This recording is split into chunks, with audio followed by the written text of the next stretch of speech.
নমস্কার বন্ধুরা, আজকে সুপ্রিম কোর্টে ওবিসি মামলার রায় নিয়ে যে লেটেস্ট আপডেটটা উঠে আসছে সেটাই তোমাদের সাথে শেয়ার করছি। তো প্রত্যেক ডাব্লিউবিপি বা কেপি যারা প্রার্থী রয়েছে তাদের কাছে কিন্তু ভিডিওটা ইম্পর্টেন্ট। তো প্রথমত আপডেটটা আজকে আমি তোমাদের পড়ে শোনাচ্ছি। দেখো, ওবিসি শংসাপত্র বাতিল সংক্রান্ত কলকাতা হাইকোর্টের রায়ে স্থগিতাদেশ দিল না সুপ্রিম কোর্ট। রাজ্যকে নোটিশ জারি করা হয়েছে। তার আগে সোমবারের মধ্যে রাজ্যকে হলফনামা জমা দেওয়ার নির্দেশ সর্বোচ্চ আদালতের।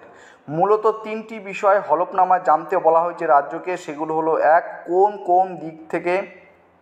কোন দিক দেখে ৭৭টি জনজাতিকে ওবিসির তালিকায় যুক্ত করা হয়েছিল। দ্বিতীয়ত, ওবিসি তালিকায় ৭৭টি জনজাতির মধ্যে ৩৭টি জনজাতি এবং বাকি উপজনজাতির ক্ষেত্রে কি ব্যাকওয়ার্ড কমিশনের সঙ্গে আলোচনা করা হয়েছিল। তৃতীয়ত, রাজ্যের তরফে কি পদ্ধতি মেনে সার্ভে করা হয়েছিল। আগামী ১৬ই আগস্ট মামলার পরবর্তী শুনানি, অর্থাৎ আজকে ৫ই আগস্ট। তো আজকে সুপ্রিম কোর্টে ওবিসি নিয়ে যে আপডেটটা উঠে আসছে সেটা হচ্ছে স্থগিতাদেশ সুপ্রিম কোর্ট কিন্তু দেয়নি, ঠিক আছে। রাজ্যকে হলফনামা জমা দেওয়ার নির্দেশ জারি করেছে সুপ্রিম কোর্ট। এর যে পরবর্তী শুনানি সেটা কিন্তু আগস্ট মাসের ১৬ তারিখে হবে, ঠিক আছে। তো যারা ডাব্লিউবিপি বা কেপি কনস্টেবলের এক্সামের জন্য নিজেকে তৈরি করছো, তো তোমাদের সাথে কেন এই টপিকটা নিয়ে আলোচনা করছি, কারণ লাস্ট তোমাদের যে ডেপুটেশন জমা দেওয়া গিয়েছিল সেখানে, সেই ডেপুটেশন জমা দেওয়ার পর যে লেটেস্ট আপডেটটা উঠে আসছিল, ঠিক আছে, যে এখানে বলা হয়েছিল যে এক্সাম কবে হবে বা রেজাল্ট কবে প্রকাশিত হবে। তো সেখান থেকে কিন্তু এটা বলা হয়েছিল যে যতদিন ওবিসি ম্যাটার, ঠিক আছে, ওবিসি ম্যাটার যতদিন না পর্যন্ত মিটছে ততদিন পর্যন্ত কোনো এক্সাম নেওয়া হবে না পর্যন্ত কোনো রেজাল্ট প্রকাশিত করা হবে, ঠিক আছে।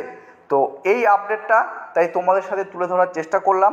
অর্থাৎ আজকে সুপ্রিম কোর্টের যে রায় দিয়েছে সেটা হচ্ছে, এখনও পর্যন্ত কিন্তু এখানে যেটা উল্লেখ করা রয়েছে যে হাইকোর্টের রায় স্থগিতাদেশ সুপ্রিম কোর্ট দেয়নি।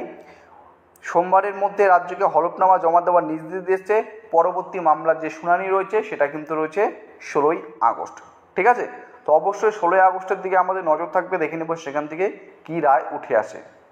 কারণ যখনই ডেপুটেশন জমা দিতে যাওয়া হয়েছে তখনই কিন্তু এই আপডেটটা উঠে আসছে যে ওবিসি সংক্রান্ত যে ম্যাটারটা রয়েছে সেটা যতক্ষণ না পর্যন্ত মিটছে ততক্ষণ না পর্যন্ত কোনো কিন্তু এক্সাম হচ্ছে বা এক্সামের রেজাল্ট প্রকাশিত হচ্ছে, এটা ম্যাটারটা মিটে যাওয়ার পর কিন্তু খুব শীঘ্রই তোমাদের এক্সামগুলো নেওয়া হবে, ঠিক আছে। তো এই আপডেটটা তোমাদের আমি জানিয়ে দিলাম।